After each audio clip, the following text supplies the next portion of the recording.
అవకాశాల గడ్డ అమెరికా. ఏ దేశాన్నైనా శాసించే శక్తి, అనేక రంగాల్లో ఆధిపత్యం, ప్రపంచానికే పెద్దన్న పోస్టు, విద్య టెక్నాలజీలో టాప్. ఇది అమెరికా ఘనత. ఇప్పుడు ఆ ఘనత తగ్గుతోందా?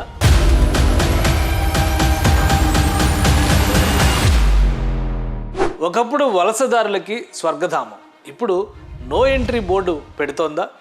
అమెరికాలో స్థిరపడాలనుకున్న వారికి ఎందుకు మోకాలడ్డుతోంది? వీసా నిబంధనలు ఎందుకు కఠినతరం చేస్తోంది? 2025లో కొత్త వీసా పాలసీ రాబోతోందా? H1B వీసాదారులకి ఇక కష్టాలు తప్పవా? కొత్త వీసా నిబంధనలతో ఎవరికి ఎక్కువ నష్టం?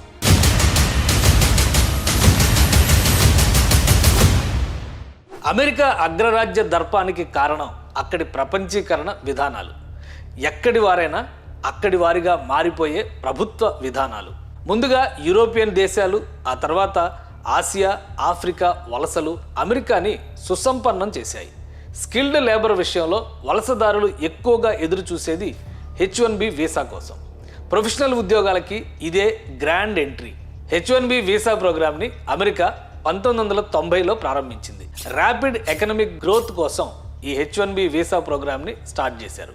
అప్పుడే అమెరికా అధ్యక్షుడు సీనియర్ బుష్ పార్లమెంట్లో బిల్లు ప్రవేశపెట్టారు.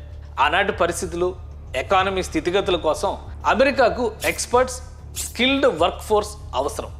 1990లో మొదటిసారిగా 85,000 H1B వీసాలని అమెరికా ప్రభుత్వం ప్రవేశపెట్టింది. అందులో 20,000 వీసాలు అమెరికా యూనివర్సిటీల్లో చదువుకున్న వలస విద్యార్థులకి రిజర్వ్ చేశారు.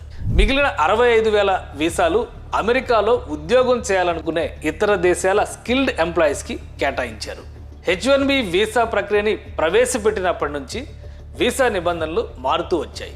ప్రపంచవ్యాప్తంగా అనేక దేశాల నుంచి United states citizenship and immigration services డిపార్ట్మెంట్కి H1B వీసా అప్లికేషన్లని సబ్మిట్ చేస్తారు. వచ్చిన H1B వీసా అప్లికేషన్లని లాటరీ ప్రక్రియ ద్వారా ర్యాండమ్గా తీసి 65,000 మందికి H1B వీసా ఇస్తారు.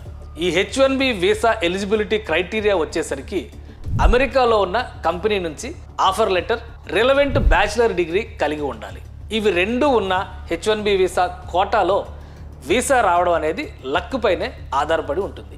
ఐటీ రంగం వ్యాప్తి సమయంలో H1B వీసా ఇండియన్స్కి డ్రీమ్గా మారింది. క్రమంగా ఇందులో భారతీయుల ఆధిపత్యం పెరగడం మొదలైంది. 1999లో ఎదురైన Y2K సాఫ్ట్వేర్ బగ్ భారతీయుల తలరాతని మార్చేసింది. ఆ సమయంలో Y2K బగ్ పేరు చెబితేనే అమెరికన్లు వణికిపోయే పరిస్థితి.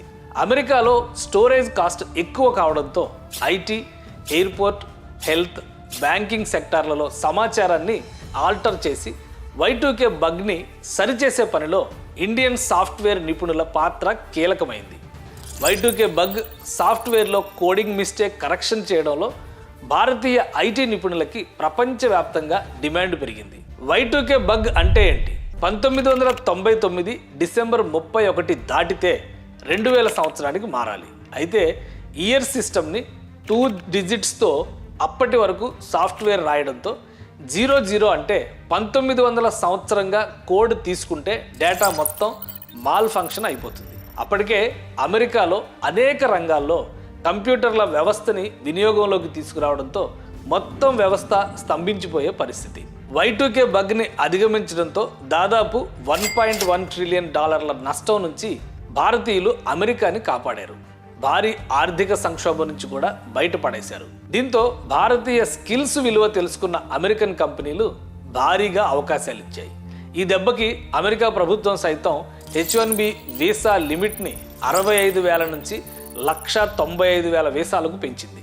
1998, 2000, 2003, 2004, 2008, 2009 సంవత్సరాల్లో ఈ వీసా నిబంధనలకి అనేక మార్పులు, చేర్పులు చేసింది.